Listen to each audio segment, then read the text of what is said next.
doivent être reconduits à la frontière restent sur notre sol. C'est plus une faille, c'est une application de la loi. J'aimerais dire deux choses. La particularité de cet attentat, c'est pas qu'il a été convaincu par des vidéos de Daesh ou quoi que ce soit, il a été, si on en croit ses réseaux sociaux, nourri quand même par toutes les campagnes faites sur l'islamophobie dans notre pays, indiquant que l'État est raciste, indiquant que les lois sont islamophobes. Donc ça, c'est une donnée non négligeable. Et enfin, je pense qu'il faut pas être arrogant vis-à-vis de l'islamisme ou considérer que c'est simplement des déséquilibrés. L'islamisme, ce sont des professeurs d'université au Caire, ils ont une stratégie très claire, une offensive sur nous, ce ne sont pas simplement des déséquilibrés. Et quand j'entends Madame Autain, vous parlez du Bataclan, qui nous explique que l'attentat, c'est parce qu'il y a eu trop de services publics qui ont fermé, je veux dire, c'est n'importe quoi. Il y a eu 39 000 attentats islamistes dans le monde, ça en fait des bureaux de poste qui ont fermé.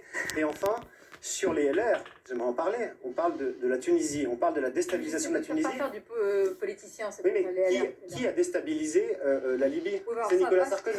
Ils ont fait d'un pays le plus riche une terre de djihadistes au port de la Méditerranée, notamment dans l'Est tunisien, d'où vient ce personnage-là. Donc il y a des responsabilités, il faut que les gens rendent compte. On dit, mais quelle est la phase de radicalisation? Mais est-ce qu'il faut l'entendre ainsi? Parce que c'est ça, c'est là aussi on ne comprend pas, il faut bien le dire. Hein. De toute façon, on n'a jamais compris ce que c'était la déradicalisation, donc pour comprendre la radicalisation.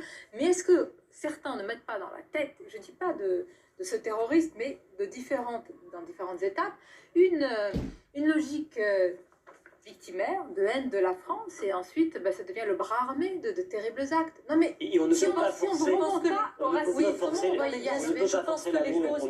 l'amour de la France, en revanche on peut forcer le respect. Et là-dessus, il faut avoir des réponses judiciaires très fortes. Donc, et là-dessus, oui. Mais je ne prétends pas qu'il faut pas le faire. Mais je pense que c'est logique. Je pense que le combat entre les hommes comme l'amour d'un pays, on ne peut pas le forcer. Mais au risque de me répéter, le combat doit être mené sur tous les fronts.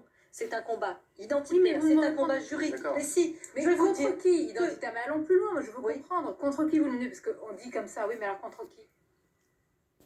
Alors, on le verra, les élections présidentielles, la campagne va commencer bientôt. Elle a déjà commencé, mais on va être attentif au projet. Moi, je voudrais quand même souligner un point. Non, mais un point qui est non négligeable. Allez-y, on va marquer la pause là, allez-y. Il y a une croissance exponentielle des individus isolés, qui se livrent à des actes terroristes.